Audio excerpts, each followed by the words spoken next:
Hello, viewers and listeners of Sloss and Humphries on the road. As you are fully aware, Daniel Sloss has went home. He's tapped out like a lightweight and left me touring Australia on my own. So what I've been doing is mopping up some amazing guests while I'm here. We've been very lucky today. I've got a treat for you. We have got Daniel Fernandez on the podcast for an hour. You might remember Daniel from the Mumbai episode, where we had a rotation of comedians. Daniel was the first guest on that. And when we won Mumbai, we were like, right, we need to get you on for an hour and chat to you in length. And it happened today.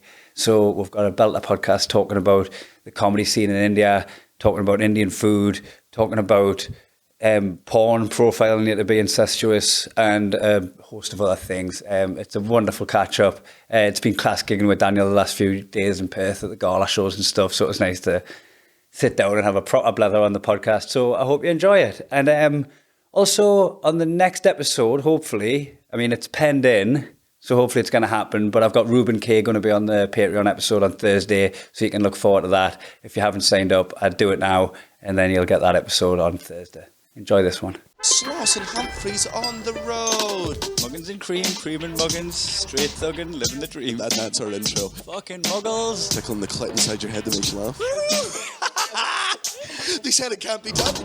Daniel Fernandez. Yes. It's good to have you back. We meet again. You know what I love about this industry? Like, we met, like 7 weeks ago? Yeah, in Mumbai. Like 2 months ago in Mumbai. Yeah. We never met before. We hung out, had a couple of drinks at a festival, jumped on the podcast, and then fast forward 2 months and here we are in Perth. Just gigging together, working together. It's fucking class like that, this industry. The thing about this job, you meet each other all over the world. Yeah. If you're good. If you're good, otherwise you just get sucked into the local toxic open mic scene. Yes. Otherwise you're in the open mic scene. Hey, what's the open mic scene like in Mumbai? And It's pretty huge right now. I think if you look at the whole Indian comedy scene in terms of the breakup of where everyone's at, I think the open mic scene is the largest pool. I reckon from what I'm aware of, easily anywhere between 500 to 700 open micers. I could be wrong, but I'm estimating. Is that in the whole country or is that in one city? In the whole country. But if you consider out of over a billion people, that's still not much. But way bigger than what it was when we started. And so how long have you been going now? This is my 12th year. It's your 12th year, so similar length of time to me. But when I started in the UK, there was already quite a fucking heavy open mic scene. Yes. It's like all the infrastructure for the gigs was there for me to jump into the skipping ropes. Exactly. Were you there at the kind of inception of stand-up comedy? Yes, we had to build the scene. So all of us who started between 12 and 13 years ago, we were the guys who were approaching bars and saying, hey, give us a Monday night. There's not much happening anyways. Let us tell some jokes. So it started there. A bunch of us started running rooms across the country, and then slowly we kept building it up. It helped that the Comedy Store was there. That kind of really set the tone for the industry, because when the Comedy Store used to do shows, they had the established showcase format that they do in London and Manchester. Yeah. So they would have like you and a couple of your friends on, but they'd also have like fucking Dave Johns and a few of the Comedy Store regulars. We didn't get a shot at all. So really? Initially, it was they would fly acts down from the UK. Yeah. And then after a while, they started having open mics. That's where we got a shot. So if you did well at the open mics, then you would get an open spot with on the weekend showcase. And if you did well at the open spot, eventually you would get to a show called The Local Heroes. Right. Which was a bunch of us doing 20 minutes each. Yeah. And then did that feel like a long time at the time, 20 minutes? And then after that, if you did well over there, you would get into the best in stand-up shows that they did. So I remember there was a time where we used to just keep checking our inbox for that email saying, hey, you got 5 minutes. Yeah. How much of a buzz are them emails when they come through, you know, when you're waiting for 5 minutes, callbacks. that you thought about that 5 minutes all week. Like, oh, I'm going to do this, I'm going to do this. And we were discussing things yesterday. Now, when they say, okay, you got to do 5 minutes, you're like, 5? You fucking edit that down. Yeah, that's like one bit, but I don't want to get into that one bit until I've established myself. Exactly. So the stuff that establishes me is the stuff I'm using, and then I don't get to go into my best stuff. Exactly. And you say hello, you introduce yourself, and that's 3 minutes already. So it's been quite a journey, but Yeah, because I always feel like when I do anything overseas, I have to reference the accent. Yes. Not just because to be understood, but because people may be trying to place it. Correct. People might think I'm Irish. Like Yeah, they might. So yeah, if I can yeah. just give them a little bit of information about myself, Yeah, detail the accent, yeah. and move on from it, Yeah. that's always a good jump off. But when you do a 5 minute spot, that's half of my spot. Half your spot, yeah. I feel I have to do the same thing. I think that's something any visiting comedian has to do. Just set sort of an establishing context of who you are, where you're from, what you're all about. If you can capture that in about a minute, Yeah. then you've got 4 more minutes. You've got 4 more minutes. Which, by the way, none of us stuck to time yesterday. Nobody did. We were all having such a great time. It was such a fun gig as well. This was in the gala show in Perth Comedy Festival. Yeah, it's like what, 800 people, I think? Yeah.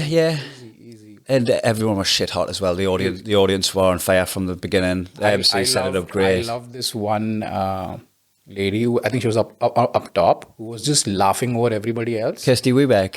Oh, no, from the audience. Oh, from the audience. Yeah, Yeah, there's because I was going to this say, one me and lady, Kirsty were watching from the wings and we Yeah. went stitches at everyone. It was crazy. It was like 799 people were laughing, and then she would climb above that laughter, and she was so loud. It was amazing. It almost felt like she just discovered laughter. Yeah. She just realized she could do this, and she's like, "Yeah, I'm going to do this all the time." She's now." just had her first hit of heroin, hasn't she? Because I always think that if there's a non-self-conscious laugher in the audience, Yeah. everybody else feels like they can laugh. Yes. Like sometimes you'll have like an audience where they're stifling laughter, they've got their hand up on Oh, their I face, hate and all it that. takes is just one big belly laugher in the room Yeah. for everyone to just like open their bodies up and let it out. But that's what I like when the audience connects with the hive mind. You know what I mean? When everyone's laughing on cue. Whereas sometimes you'll get people laughing at different points, so it's very fragmented. They're having fun, but then I'm not. I don't like that. Yeah, And that happens a lot at festivals. Yeah. Because people are just shopping by. They're like, yeah, okay, let me see. What's this guy about? What's that guy about? Yeah, at a festival, you can have like a bunch of people that have come in because they've seen your show at a previous festival, they've listened to you on podcasts, they've kept up with your career, and they're coming to see the person that they're familiar with. Yeah. And then you've got people who have just taken a flyer, or even worse, the show that they wanted to see is sold out, and you are Plan B.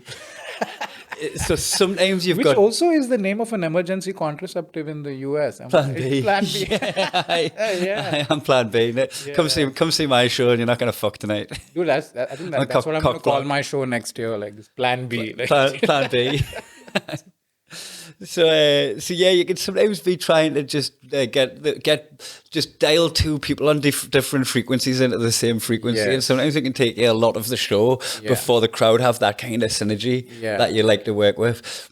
Whereas last night the crowd were there. They were on. They were. From the get-go, they were on. Yeah. And I've noticed that at showcases, whether it's at a theater or at a comedy club, you tend to get that that high energies right away, because I think these are regular cultured comedy audiences. They watch gigs on the regular as opposed to at a long run at a festival. I've been told a lot of people who watch shows at festivals are usually first timers, or they watch a gig once a year. Yeah. They'll only catch shows at the festival. So Yeah, and also with Perth is so fucking remote. The nearest city is Jakarta. yeah. Like the it's nearest insane. city isn't even in its own country. Like even when we were walking home last night after the gig, it felt like the city was in lockdown. It was completely Yeah, it was empty. like it was like fucking tumbleweed in a western, wasn't it? It was very crazy, because we did a show, 800 people, then we step outside and we're like, did another pandemic hit? Yeah, because like even when we're trying to get food, everywhere was shut. Yeah. We found one place. It was hilarious because it was just Kai and me walking around the entire city. We walked for an hour. Yeah. Did not bump into another soul. But not even any infrastructure, not even like people cleaning the streets or like there was, I think there was like one guy when we got into the heart of town, there was like one guy with a jet washer. Yeah, But like one guy. he was the one dude. And then after I said goodbye to you, there were some cops downstairs who strip check, not strip, what do you call it? Searching. Yeah. So you stripping. They weren't you joined the stripping just queue. yet, no. You joined the queue to try and get stripped. Oh shit! And then there were like 5 cops surrounding these 2 guys, and they were checking them for drugs, I'm guessing. And I don't know if this happens to you, but whenever I see cops, I get nervous. Nah, not me, man. Not you. Not me. Not in India, but whenever outside, I'm just like, oh, we have this thing like maybe I have something, I don't know, like But then I just walk away confidently. I'm like, I don't know, you can check. Yeah.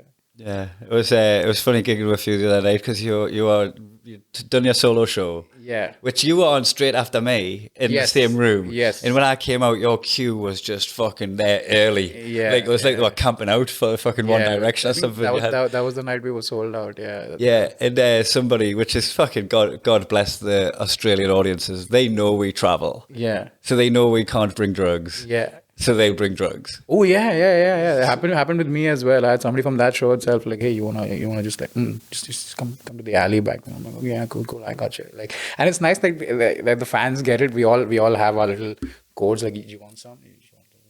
Yeah, It was nice. And then you, so I had to leave off ahead of you because I was hosting the Comedy Store. Yeah. And then you turned up absolutely blazed. Ooh, damn. And you were even at the point. You were at the point. In fact, just before I brought you on, because I was back announcing at this point, and you were about to go on, and you were like, "Do you think I should tell them I'm high?"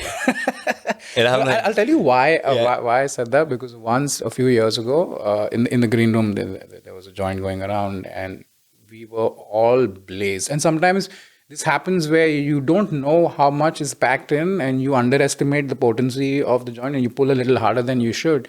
And then I walk on stage, and I'm hosting that night, and it's new material night, which worked in my favor. It's new material night. And about 7 or 8 of the best comedians in the country, all backstage in the green room. And I'm doing my bit up top, and I'm warming the crowd up. And you know, when you're telling a joke, you can see the joke in front of you. You know exactly what you're going to say. And as I'm looking at the next line, the line runs away. And I'm just like, hey, come back. I need to deliver it here. Yeah, it's totally fine doing it. What were we talking about again in conversation? Yeah. But not when you're on stage. Not when on stage. And then it got so bad, I couldn't do the joke. So I just said, hey guys, I'm just going to level with you. I'm high as fuck.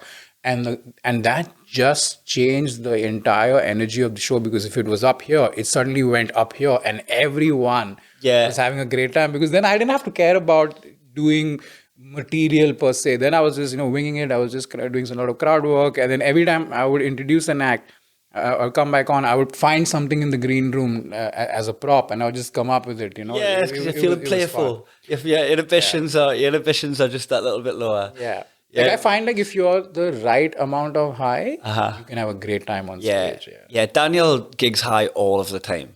All the time. Edibles, it works. And he does like nearly 2 hours. Damn. And he just goes on blazed, and I think he likes it. He just feels looser. He does things a bit differently. Like, I get it. If something comes into his head, he doesn't like lock in and stick to the script. He'll go with the thing that comes into his head. Yeah. So he prefers it.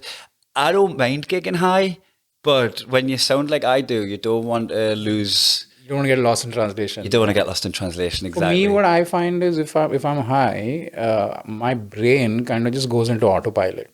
Then I'm not thinking about the set the same way you would when you're sober. It's just like you said, it's just boom, boom, boom, boom, boom. And then and you get to play around with the setup as well, because now you're not sticking to exactly what you've written. You're you've got a cue card, because they feel that. Yeah, it's my joke. So I should be able to tell it in 10 different ways, So then I play around with that as well. So I like that as well, not being completely sober when I'm on stage. So if I can't probably, smoke one, I get a drink. Drink's good enough. I love Tom Stade for that. Did you see any of Tom Stade when you were here? I have. Tom Stade was one of the comedians who used to do the Comedy Store in Mumbai when it just opened up. Yeah. Damn, that guy is a proper killer. So what was that like for you guys? Because obviously you said that you didn't get put on them bills at first. Yeah. But did everybody go to watch?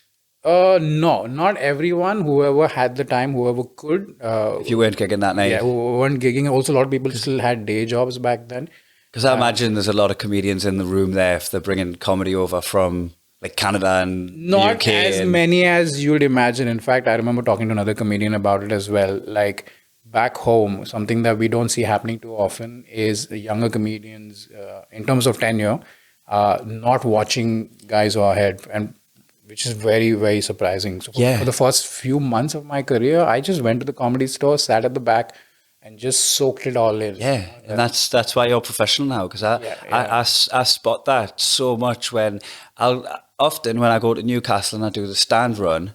You've gigged at the stand? No, not yet. So it's a comedy club that's Edinburgh, Glasgow and Newcastle. Right, yeah. I'll always go and like close the open mic on the Wednesday. because I'm going to be staying over anyway, do the Thursday, Friday, Saturday of the run. Yeah. I just come in a day early, and it gives you a good chance to try out some new material, or or even just do material that you haven't done in a while and just get it back up and running, because like you're taking a bit of a pay cut, but you're getting stage time to play with. Rather than like selling your best product. Correct. And I always recognize the new comedians that are there at the beginning, and they watch the MC take the mic out of the stand, and then they watch the headliner, and they watch every little aspect of it. They watch. That's where you learn the little nuances. Like I've seen so many young comedians at the open mic, they'll take the mic off the stand. The mic stands right in front of them. And you know, the little things that you would pick up when you watch a seasoned pro. I think that's what makes it so important to watch guys who are way better than you. It's kind of like saying, right, if you're the smartest person in the room, you're in the wrong room. Yeah. You know They're going to learn. I never have that trouble. Yeah. Also, so there's the mic stand thing. There's also the looking at your feet thing. That's a big one that open micers do, because nobody warns you how bright the lights are. Oh. And the lights are blinding, and some people like head down, and I don't know if it might be a mix of like nerves and not wanting to look up and not trusting yourself, so it might be a body language thing. It might be just getting the lights out of your eyes. But you see a lot of comedians doing that. But if you're at a stand-up show and you're watching the whole thing, you'll watch the open mic, I look at his feet and talk, and then you'll watch the compere or the headliner look at different parts of the audience and connect with the room. And if you're watching the whole show as an open micer, you'll see the vast difference between those two things. And you'll, like, even if you know you're doing it or not, you'll pick up on it. Because you'll absorb because your material, your set, all of that stuff, that's all down to you. It's in your head. But the stagecraft element of it. Yeah, there's so many moving parts, right? Like there's so many things that you wouldn't pick up on otherwise. For example, one of the comedians I used to love watching, Imran Yusuf. He's done India a lot. I haven't seen Imran in such a long time. We used to kick together a lot back in the day. He used to come down to India. He used to kill hard. And I remember he told me, like, you know, if you move around while you're on stage, what it does is it gets the audience's eyes locked on you and they move with you. So they're paying attention. Yeah. But if you stand in one place, and especially if you're not doing, you're not killing really hard, then they tend to lose what do you say, that connect with you, because you're just there, and then they start drifting. Yeah, he's just there. Yeah, that's actually something I was chatting to Matthew, who edits this podcast. Right. He was saying, like, you should be doing lots of cuts with the camera for people watching it. Like, we travel with one camera. Yeah. So people are just going to get this one scene. You can come close and then go back out. Yeah, then go back out. So, but he says them sharp cuts is what keeps people's attention spans. Yes. And it's like, it's so basic to admit that that's what we're like, but that's what we're like. You need to have changes of focus all the time. Yeah. So there's the walking around the stage. What are the basic bits? The talking into the mic before they're fully getting a hold of it yet. Like some acts go through and they'll start mumbling their set. Yeah. Now, one thing I do when I walk on stage is I look at the cable and see if it's wrapped around the stand, right? And so my instant thing, because I've fallen on my face with it as a new comedian so many times, grabbing the mic stand, the cable is still wrapped around, and then you start that awkward dance. You're just like, oh, let me get this out of the way. Hang on a second. Yeah, and you've started talking. Yeah. You've started talking, so you're trying to chase the fucking microphone around the stand. Whereas if you get up, you clock it, you take it out, you wrap it around, you put that there. Yeah. And then we'll begin. Sorry, I've kept knocking the microphone when I did that. But I'm talking about stagecraft while failing at basics of stagecraft. But yeah, doing that is such a... sorry. I'm just going to say it's just such a basic thing that it doesn't take talent. It takes education. It takes learning. Yes. And you can learn that by just fucking tuning into a gig and watching a gig. Like, one of the things I like doing is getting to the show before the show begins, just getting on stage and getting a feel of the room. Yeah. So you know exactly where the audience is going to be seated, what the light is like, how harsh it is, etc., etc. Because so then it just helps you, you know, familiarize yourself. When you're called out, you're not suddenly going, whoa, what is this place, you know? Yeah. So yeah, if you're a young comedian just starting out, get to the venue early. Just get in early, get a feel of the stage, meet the MC, you know, go through the lineup, see what's happening, you know where you are, make sure you're backstage on time. All these little things that also familiarize yourself with other people's sets, because there's a big social scene to it as well. Right. And if I'm chatting to somebody backstage and they say a name and I don't know the name, and then you tell me a bit that they do, I'll know the comedian off that bit, and then now we know who we're talking about. But if you're not watching any of it, then you're getting yourself out of the loop socially when it comes to. It's crazy how as comedians we tend to be, a lot of us tend to be introverts who don't like socializing, but also the craft demands that when you're not on stage, you need to have good people skills. You can't just be the guy just sitting in the corner not saying anything unless you're really huge. Once you become famous, then fuck everyone. You just sit there in who the are corner. you losers? How dare you breathe the same air as me? That actually was the thing I got nervous about the most, because I'm actually I'm not that introverted generally, before I'd done stand up, but still, if I was going to do an open spot at the Comedy Store.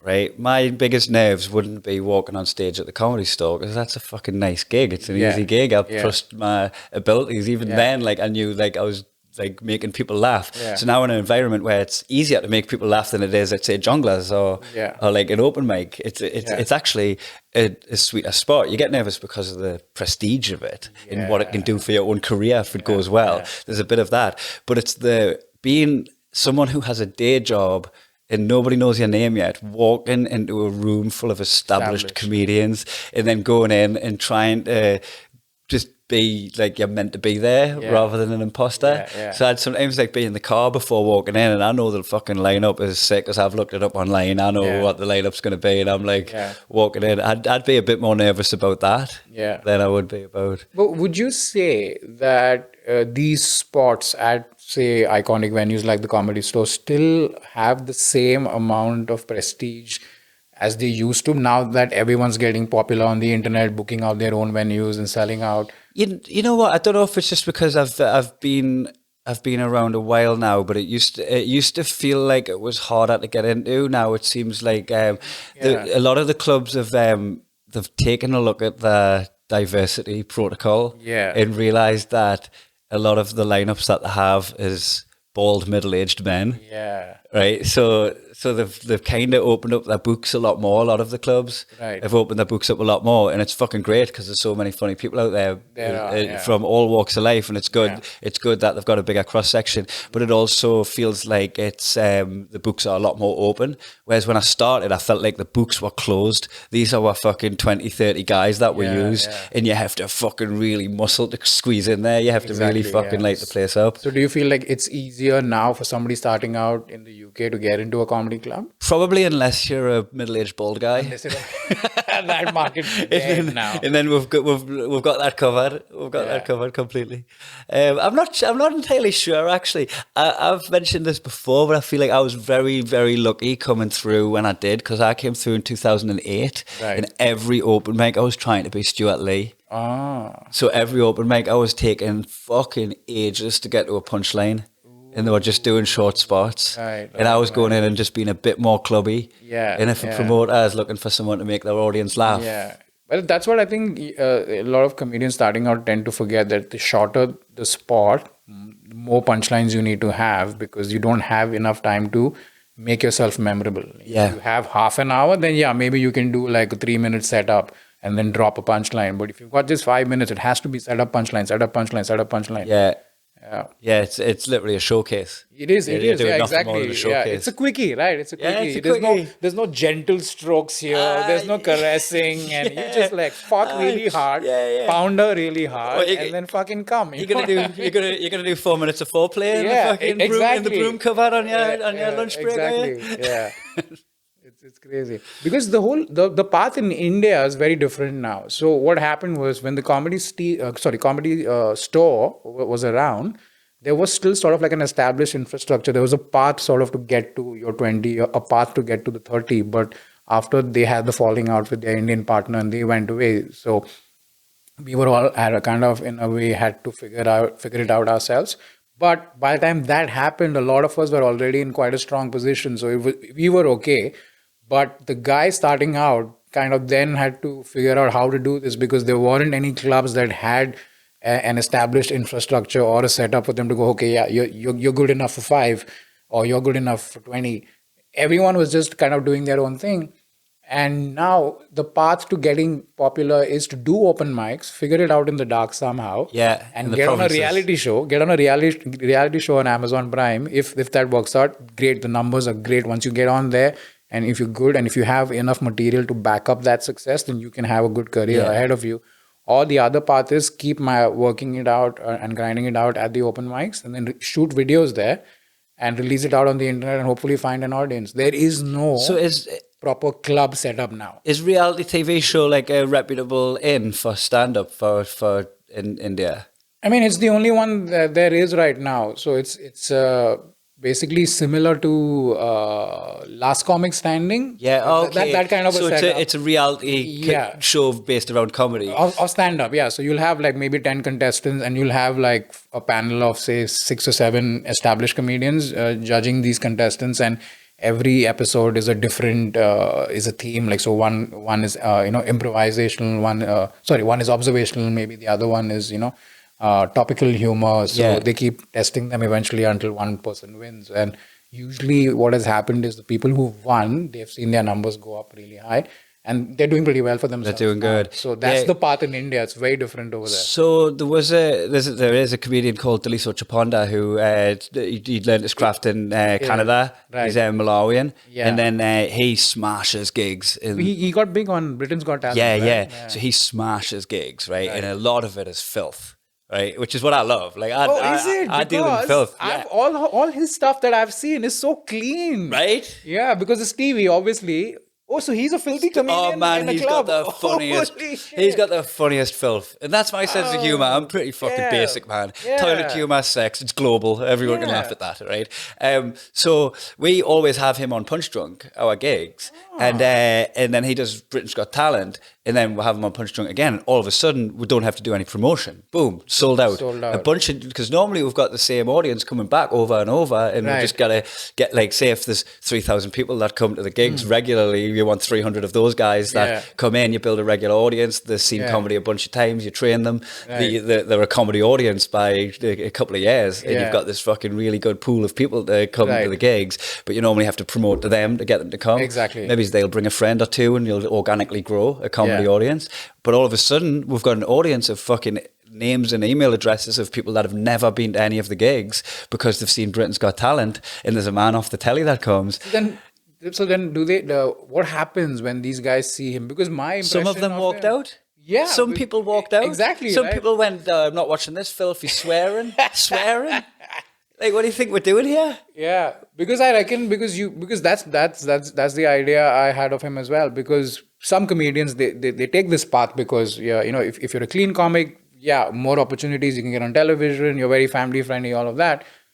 But then to find out that this guy is a proper comic in the club, is But so he hilarious. can go through the gears. His clean material is still quality. Yeah, it's still good, exactly. But if you're playing to the audience that brought in, yeah. and I did that in 2010, my first ever Fringe show, right? Right. I didn't have any other material, just the hour that I'm doing. okay. There was nowhere to go, right, if I'm doing this material. And I went on this showcase called Mervyn Strutter's Pick of the Fringe. Right. And it's 5 minutes of clean material, and it's a real elderly audience. And I'm not just saying like older, Right, like elderly, retired. like just may not make it to next That week. was 2010. Right. Not a single member of that audience is alive. Like, now. oh yeah, I was, Right? I was just going to say they're all dead now. They're all dead. They're all They're dead. all dead. And I had That's insane. I endeared myself to these old dears so well, right? That Yeah. I filled my room on my first Fringe show for 3 days that followed that gig. Right. Everybody from that room came over the course of 3 days. So I was in like a fucking 150 seater, and then all of a sudden my 50 seater was like I was on a 150 seater for the showcase, Right. and then there was 50 seats sold for the next 3 gigs, and it was them guys. Same crowd. I And had then nowhere they get to go. see the entire hour. I was doing stuff about dildos, about wanking, but like I had nothing else. And how did they take it? Awful. It was bad. It was the worst 3 gigs of my life. And I mean, thanks for the money. But I'd always imagine that the elderly have some of the filthiest sense of humor. Like, Yeah, you would think, not these ones. so what is your thought on this whole idea of a lot of people say comedy should be clean, like whether it's there are some comedians who market themselves as clean comedians, and there are a lot of audience members also say, yeah, this it should be comedy should be clean. What do you think? I think that's a real mainstream opinion. That's not Yeah. what comedy is. Comedy, I exactly. think comedy is a subculture and it's underground and it's in a Exactly. basement and it's like It's alternative, it- right? it- It's about saying all the things that you're thinking but too afraid to say. That's what a stand-up comic does. That's why the audience laughs. Like, yeah, I was thinking that, but I didn't want to say it out in public, and he did it for me. But It's for me, it's stuff that's got not safe for work written on it. Yeah, it's exactly. It's stuff that would get you dragged into HR. Yeah. So it's catharsis for people who are living in a strict exactly, environment. because all of us, let's be honest, all of us have filthy thoughts in our head. Yeah. And the kind of stuff that we should not say out in public, the kind of stuff that you can't say at work, or, you know. And then we take on that responsibility and say it for you. And the least you can do is fucking laugh. Like, don't be so prudish and say like, yeah, I can't laugh at this. This is not the kind of stuff I think about. Because I've seen the same people who say comedy should be clean. I've seen how they talk to each other out in public. And I'm like, yeah, that's exactly how I was talking on stage. What the fuck is wrong with you? And it's all about environment as well, because if you got people who work in an office where you can't say anything that you say could get you into trouble because you work in that environment, right? It's a professional environment. And then you go to a comedy club with your partner on the evening and they're saying all this shit that makes you laugh, right? Like fucking, like me when I'm listening to an Eminem album at the age of 13, I just feel like, fuck, he's saying these things, he can say that. And so that person who works in that environment goes to that gig, laughs their fucking head off, right? Now, if you got that whole workplace and put them in a corporate event and then put that same comedian on, everyone would be like, oh, how could he? How could he? And then the person who booked you for the corporate would be having a word with you, just going, you can't say these things. And I think that's why corporates are an awful environment and why they pay so well. Corporate gigs are a lot like performing in front of your family. Yeah. You know what I mean? Yeah. Speaking of which, have you had your family watch you perform? So my family all come to the Punch Drunk gigs that I run. Okay. And at one of the events, I'm going to just drop them in it. Daniel Sloss, Mark Nelson, fucking Tom Horton, put MDMA in my pint. Ooh, damn, before you get on stage. Before I got on stage, they put MDMA in my pint, because I'd one time said to Daniel, I don't mind if you spike me, just make sure you get the dosage right, make sure I haven't taken anything already, like just fucking keep an eye on us. But like, I've always looked at this like free drugs, right? And I've always... And that's true friendship. I mean, if your friends are not going to spike you, then who will? You know? Nah, enemies. People are rapists. You'd rather your friends spike you than your enemies. If your enemies spike you, you're in trouble. And you're going to probably die. Yeah. Because they're not going to give a shit about dosage. So I'd said that. So what was it like performing on MDMA? So I'd said that to Daniel, then afterwards I was just like, not when I'm at work, not when my parents are in the room. Like, what are you doing? I knew exactly what had happened when I come up on stage. Right. I felt it in my bones. You know, like that feeling when that consciousness, because when you're when you're tripping or when you're rolling, you get super conscious of the people who are not tripping with you. Yeah. So suddenly, were you feeling like you were just being stared at by all these people? Nah. I just got this, I'm pretty confident anyway, and I'm in a room full of my people. Like it's in Blythe, it's in my hometown. I don't even need to worry about the accent. I've already had a couple of drinks. And then I thought to myself, like, fuck it. I was just like, thought I was Chris Rock.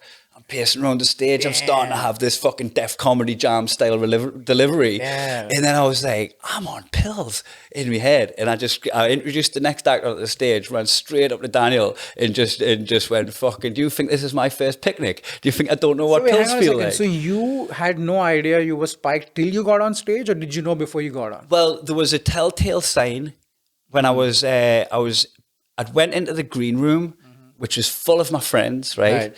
And everybody ignored me. Like, it was as if I was invisible. Right. And my pint was on the table, and I grabbed my pint, and they're like talking amongst themselves. And I'm just like on the edge of the social situation, just like some fucking nervous outsider in my own gig with my best friends who, like, if they're not on the bill, they've come down to hang out. And all of a sudden I've got this feeling of being invisible, and I'm just like, well, what's wrong with them guys? And just stood on my own in the corner drinking this pint. Well, they had went act normal when Kai comes in, and they had mistaken act normal from ignoring us. Ignoring, right. So I picked up on the fact that something was up. I just didn't put my finger on it. Right. And then when I came up on stage, I was like, here we go. Of course. Yeah. So I've often wondered what it would be like to be rolling on MD and then just getting up on stage. Because when I find that when I am tripping, like with my friends, I turn into a heightened version of myself. Like, Yeah. so I'm just roasting everybody, and we're all having a great time. It turns into like a little gig. yeah. But I've often thought, like, hey, can I do this on stage? What would that be like? Do you feel like I had to it makes continue- you a better comic on stage? I had to continue the rest of the gig and perform. My eyes were like saucers. I was looking in the mirror and I was like, Yeah. "This is so fucking obvious." Like Yeah. I don't hide. You can look at my face and guess what drugs I'm on. Yeah. Like if I've been smoking weed, you can tell by my face. If I've Yeah. been taking coke, you can tell by my face. Yeah. Pills, you can like anybody that's like known me for long enough can just go right. That's what he's on. Like there's no styling it out for me. Correct. And so when I was on stage at the end, I'd managed to style it out for the full gig, and then I mentioned it at the end what had happened as I was wrapping up after the Okay. headline act, and everyone went fucking nuts. Like everyone really cheered because it was like, you know how some jokes are funny because the audience get the punchline, and then when you say the punchline, they feel like they've got some kind of ownership over the joke. Yeah. Like they thought of the punchline, then they hear it, and then that gives them a big laugh. Yeah. It was a bit like that kind of laugh where everyone had like, is he on drugs? Like as if they went, They were thinking it. Is it? is guy taking drugs? And when I told them I got spiked, it was like, I fucking knew it. I Yeah. fucking knew that you were on drugs. Was it like a heavy dosage? Like, did you have like a come down the next day or? I mean, I kept going after that. So yes, like, cause I went out on the town after that. Oh, Like damn. we went out drinking, took some more. So Did like, you have a gig the next night? you know what? I think we did because that was the first of the run. So then, like, But- would you say that it was a different energy the next night? It was like, But- shit. I mean, nah, yeah, You're all like juiced out. we had a period of time around about that time, like 2015, 2016, around about then, where the Fringe was every single day. Every single day would go hard. Every single day I'd be in the shower at 3 PM when I woke up. And every single day I'd be fucking dragging my heels across town to get to the gig. And then every single day I'd pull myself together, put a good show on, and then go again. And then go again. Dude, I want to do some gigs with you guys now when I get there. Yeah, you know what? We're like fucking we're like these fucking old men that used to be somebody. Like now when we Yeah. talk about the sesh, Yeah, like we still have moments like when we went to Vegas. Right. That was like it was like Las Vegas. It was like getting the old crew back together. Yeah. These are the people that used to go hard, and then Yeah. we go hard again and go still got it. Yeah, But but we've- we're still young. I mean, come on. We Yeah, I still mean- have like a few years. Or But the months. thing is, like, people have got children now. Like, that kind of changes things. yeah, we're like, I'm knocking on 40. I turned 40 in July. Okay. So like, there is a little bit of like just going back down through the gears for me in that lifestyle. Yeah, I mean, But yeah, still- I mean, still got it. I haven't gone as hard as that. Like every night of the week, like I kind of, it's for me, it's like maybe once a quarter, once every 6 months. Yeah. But when I do, then I go to space and I come That's back. how it should be. Yeah, you go That's how to it should be. space, and then that's for me. Then I'm like, for the next 3 days, nobody like talk work with me because I'm traveling. Yeah. And I'll actually do that, dude. When I'm tripping and people message me for work, I'm like, guys, I can't talk right now.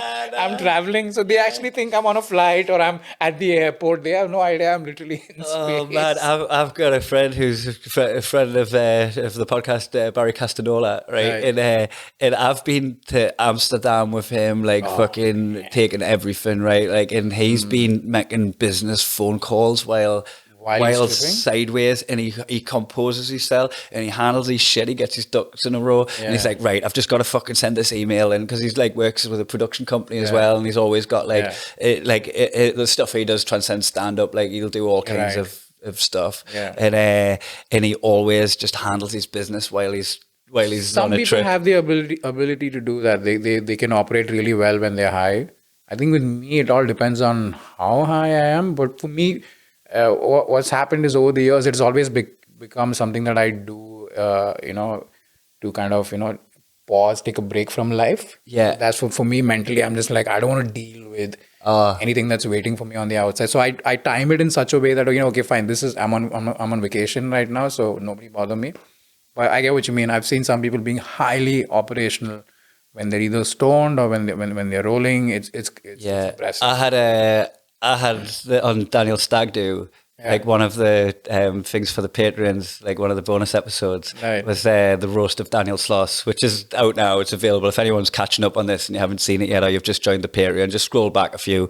The roast of Daniel Sloss from Vegas was right in the middle of us partying hard, right in the fucking, I think it was like day 3 of a Vegas trip with like 20 lads. And I had to check into the Bellagio. I had to bring all the equipment, set it all up. And I also had I was hosting the show. So I had a roast jokes for everybody, a couple of roast jokes for everybody. So I had an extra bit of writing to do to everybody else, because everybody had to do a couple into the crowd and a couple of Daniel. And I had to set it up against Daniel and then roast everybody as I brought them on. So did you guys do this inside the suite? In the suite, in the Bellagio penthouse. So we're just in there. We had to time the crowd shots for people not doing drugs. So there's little snippets of the crowd shot. But then we recorded for nearly 2 hours, I think, and we ended up putting about 50 minutes up. And loads of people were loads of my friends were like, mate, you can't put that out. This is going to get me into trouble. You can't say that. Oh, by the way, that'll fuck up my green card if you say that. And there was just so many bits of mine. So I'd done all this writing. And then if you look at it, it looks like I hardly do anything. Sometimes I'm just bringing them onto the stage. But what they don't see in the cut is that I'd said something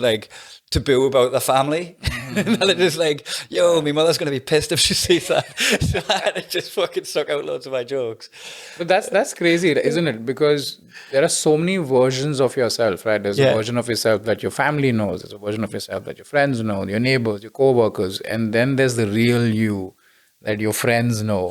But then there's the real you that only you know. You know what I mean? So there's so many fucking versions. And then you're existing on this spectrum where you're just okay, who's watching now? What can I reveal to who? Yeah, what can I reveal? How naked can I get? You know what I mean? It's insane. Yeah, and that's what's good with these podcasts with paywalls, is that you start revealing way more about yourself than you would if it was just a public broadcast. So that's why I think it gives an extra layer of authenticity where you let them into the you that's around your friends. And you also know that the people who are watching are the ones who have already bought into you and as a brand, or bought into your craft. So I think that's why I'm a little comfortable discussing this. If I was on an Indian podcast right now, I'd still be a little vague, because I just hint at doing stuff, because it's crazy back home, because everyone, especially the right, the far right, the people who want to look for something to pin on you. So they'll scroll through this shit and he said this, so he's this person, Yeah, of course. And when we did the editing of the jokes for the Patreon, that wasn't to protect they'd love them jokes. Yeah. But it's just to protect the acts and the integrity in their other circles. Because we bought into this life, right? This is our life. We are so comfortable discussing literally anything under the sun. Yeah. And then sometimes with our friends, they haven't signed up for it as much as they love hanging out with us, and they're probably as filthy as us. But they haven't signed up for that kind of exposure. Yeah. So for some of them tend to get a little whoa, what the fuck? Why are so many people watching this story right now? But life is short. Who gives a fuck? Nobody's going to know. 50 years from now, none of us are going to be. And then all it's going to take is you to do one thing foul in the wrong platform, and somebody's going to scour through all of your shit. Yes, exactly. And that's the thing with us, right? Because we are constantly, our trajectory hopefully will always be on an upward climb.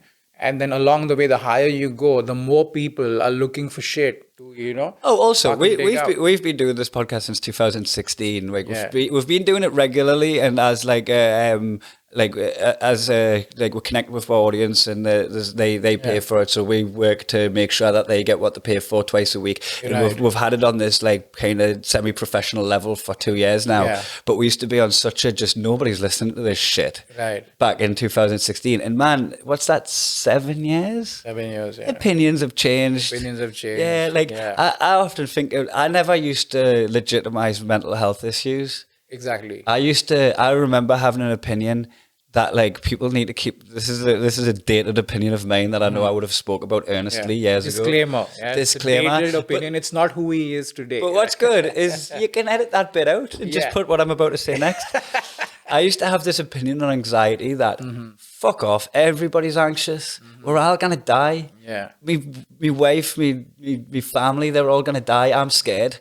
I am trapped in a fucking elevator that's fallen to the floor, right? And I'm not gonna sit here like screaming like, oh no. I'm just gonna fucking try and pull myself up by my bootstraps and not act scared, so that fucking everybody else doesn't have to deal with me acting scared, because fucking everybody's scared, we're all gonna die, right?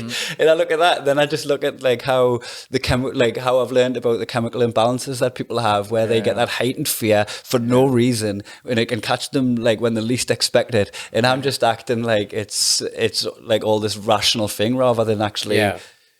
I mean, for me also, that's what I call a Tuesday, to be honest, because that's the whole thing, right? Like, even go back 10 years, the kind of conversations we used to have, the kind of conversations everybody was having on social media versus now. I mean, that jump in terms of how much we're talking about, the depth in terms of everything that we speak of has been exponential. So that's why I find it so dumb when people, try to cancel somebody based on something they said 10 years ago. Oh, look at this tweet from 2014. That's fucking ages ago. Look for the shit that this person has said in the last 3 weeks. That is who they are. Don't fucking dig on so deep. Take a chance to like try and educate. Yeah, exactly. And that's the other thing, right? Why do we go after somebody and say, okay, no, now you said this 10 years ago, damn it, you shouldn't have a job, you shouldn't be able to feed your family, it's such an extreme.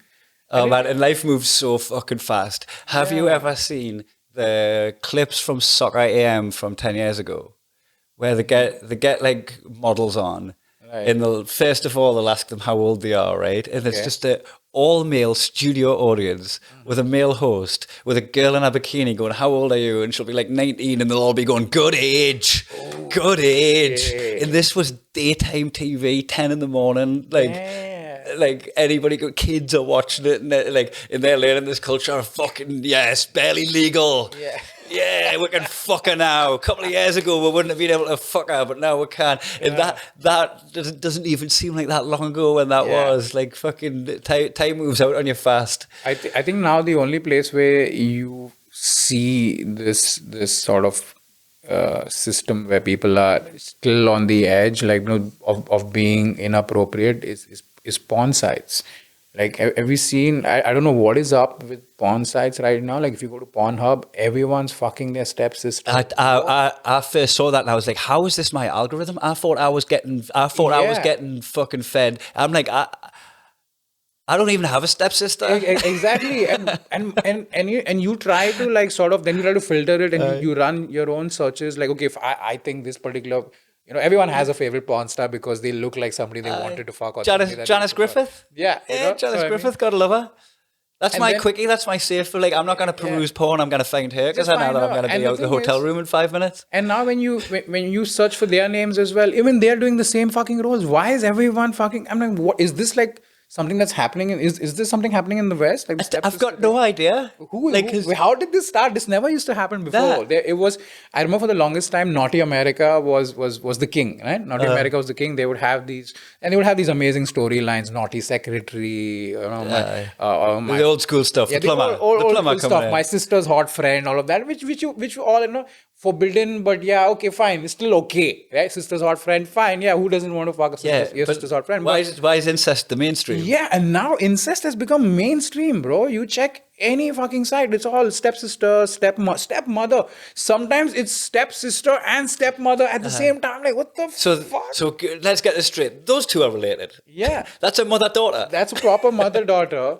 Then they have this weird thing where there'll be a guy who's hooking up with this MILF. The MILF is the stepmom to another younger girl, and then all three of them want to fuck each other. And I'm just like, man, I don't know if it's an American thing, or I don't know what's happening. It's coming out of Texas or what. I think it might be a new generation thing. I don't know if it's I don't know if it's the youngins. It could be. Is this? I'm very interested. Can I get nuptial consensual? Can I just get two married people who love each other? Yeah, please. I often wonder. Like, I'm interested in finding out how they go about developing scripts. I mean, script is giving them too much credit, to be really honest. More like a storyline, like where at some point did everybody sit around the table and go, hey guys, we need something new. You know what I mean? Yeah. What's the next thing?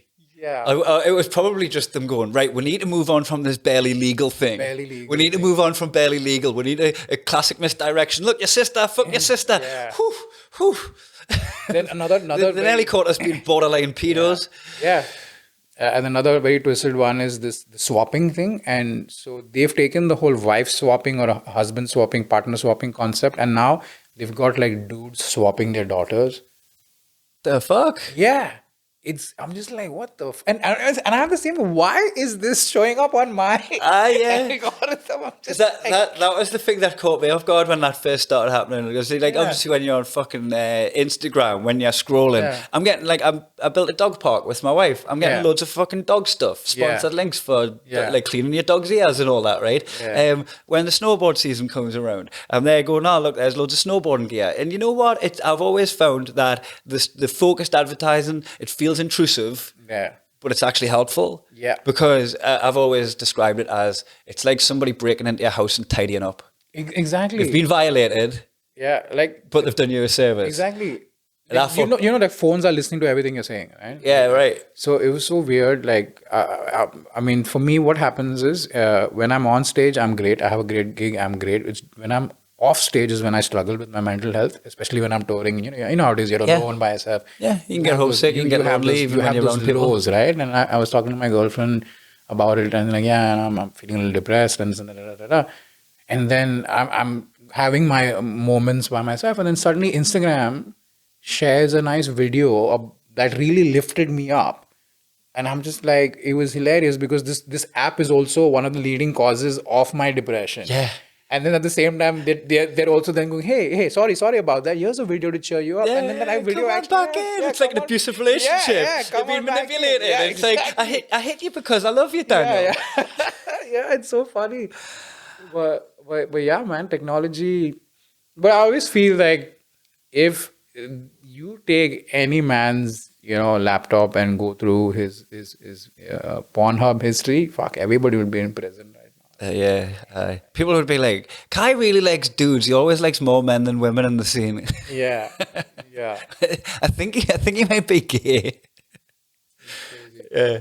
And, your phone fucking collects so much on you that you're not even aware that it's collected.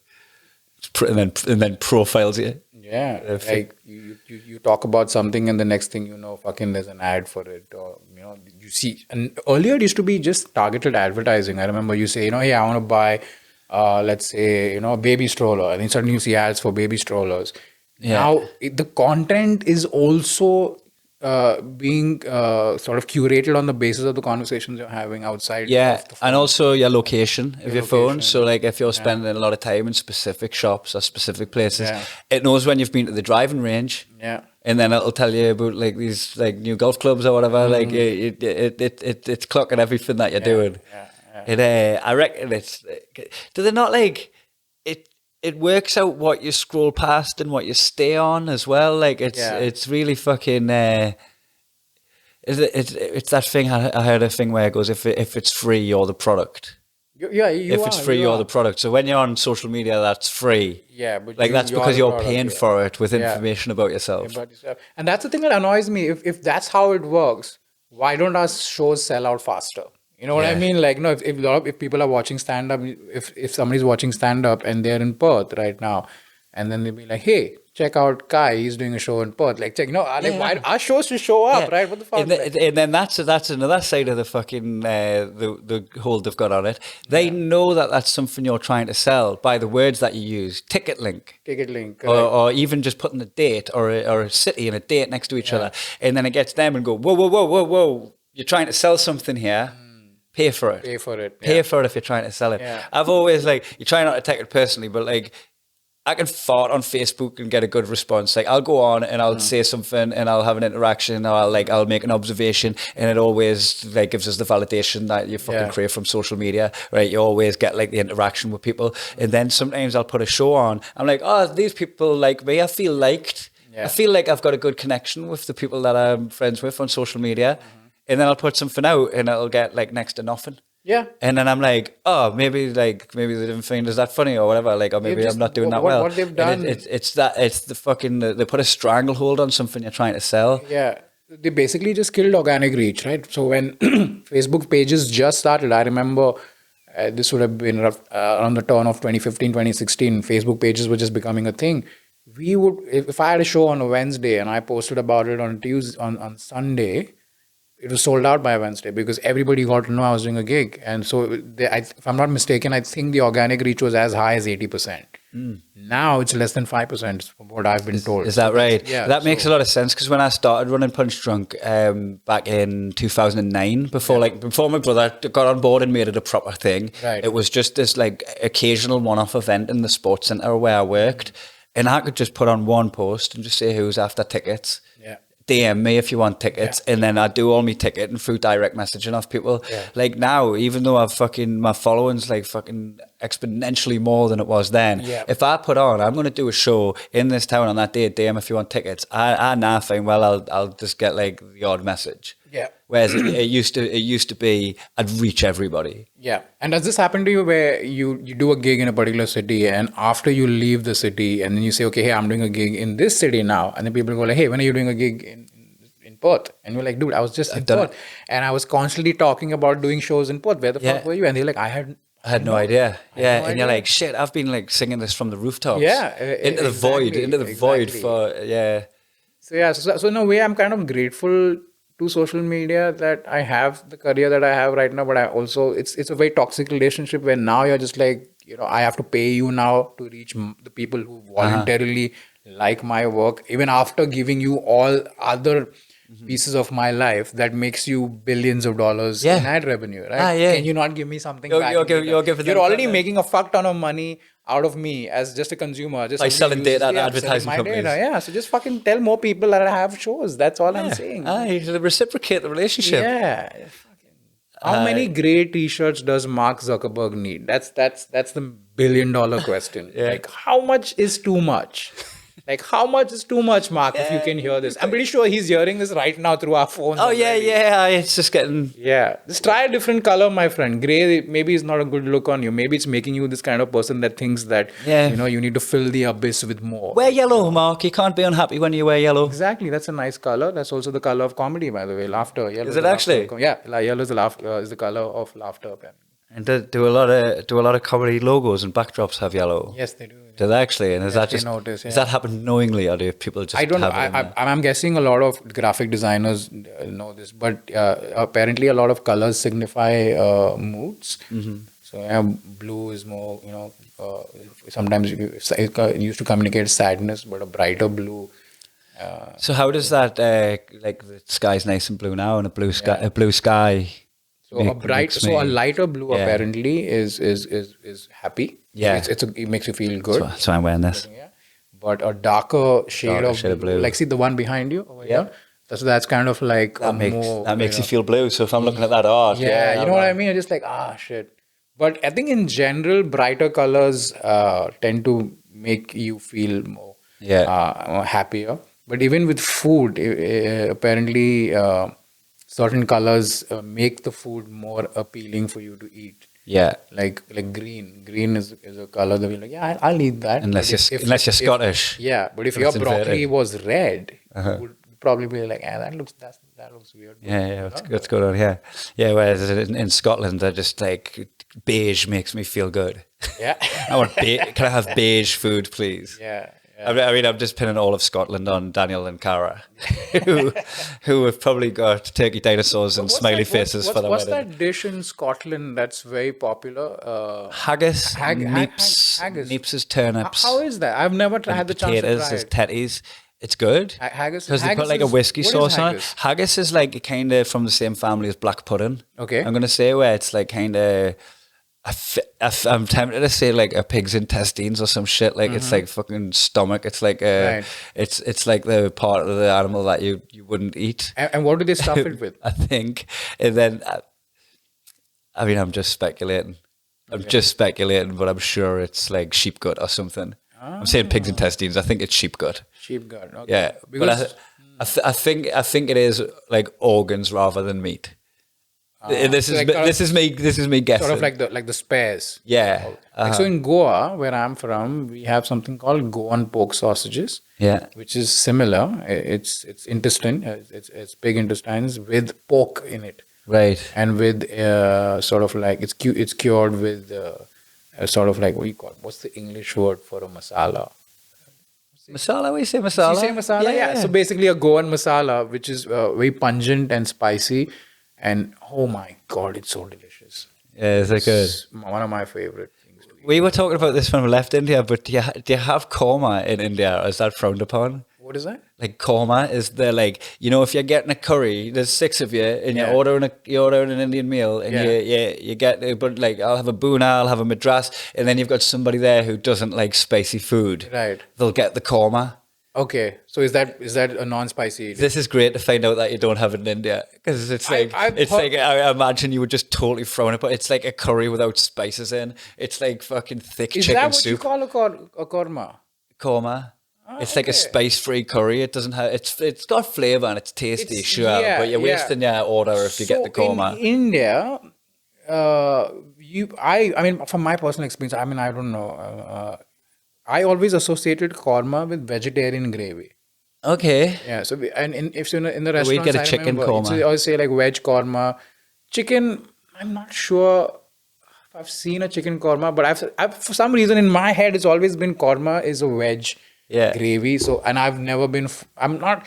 Like I eat a lot of vegetables, but not as a main. You know what I mean? It's more like a salad. Yeah. I love green on the leafy side. stuff on the side, but not as my main. I ended up doing a joke. I was just riffing on stage about because do you know in the UK when in the like 80s and 90s if a kid was sick, the mother would get out a bottle of Lucozade, but it was before Lucozade had become like isotonic sports drink. Right. It was just like fizzy original, like not orange or anything, and the bottle would be sticky, like the where it got bottled. It was like it must have just been spilling over. Right. So you'd give your sick kid this like sticky bottle of Lucozade, Right. and it probably had no medicinal value. You're just caffeinating your child. Is Yeah. what's happening, right? Right. And I just spun this yard. I was like, do you know in India the mothers use korma very much in the same way you use Lucozade for your sick child, and I just made this thing that is just like hilarious. get the korma out the fridge. Here's your sticky bottle of korma. Because in India, like we go out with friends all the time to have a meal, and I do not recall a single instance where anybody has ever gone, "Hey, I'll have the korma." It's Never. I always think. Do you like spicy food though? I love it, yeah. You love yeah, it? and I'm getting. Can you stomach it? I'm getting better as I get older with spicy Yeah, food. I've right. started like putting hot sauce on more things, and going for the spicy option when I'm getting a ramen. I'll go for the extra hot option occasionally. Like I think I've kind of observed this in the last 10 years, maybe because everyone's traveling now, and there's so many multicultural cuisines available everywhere you go. So I think everyone's palate is kind of widened. But there was a time, like when I was younger, like I remember if my cousins were visiting from another country, they couldn't handle anything we gave them. Nah. And I'm just like, what the fuck are you even here? Just go back. Like, you know go what it back is? to It's- Canada, you weak fuck. It's actual. It starts when something's got like lots of chilies in, for instance. It starts feeling like it's actually hot, like temperature hot. Yeah. So you start having this self-preservation thing of like you feel like the inside of your mouth's burning. So I think once you get past the mind game of that, Right. and you can touch the food, you can put your finger in your ramen and see that it's actually not going to scald you. Right. And then once you can mind over matter, you can start enjoying the flavors. Yeah. I just think there's too much of the like instinct when you're dabbling with hot food, Right. that you never go back to it. That you always just go, well, I'm not gonna go back and try that because I've decided that it hurts.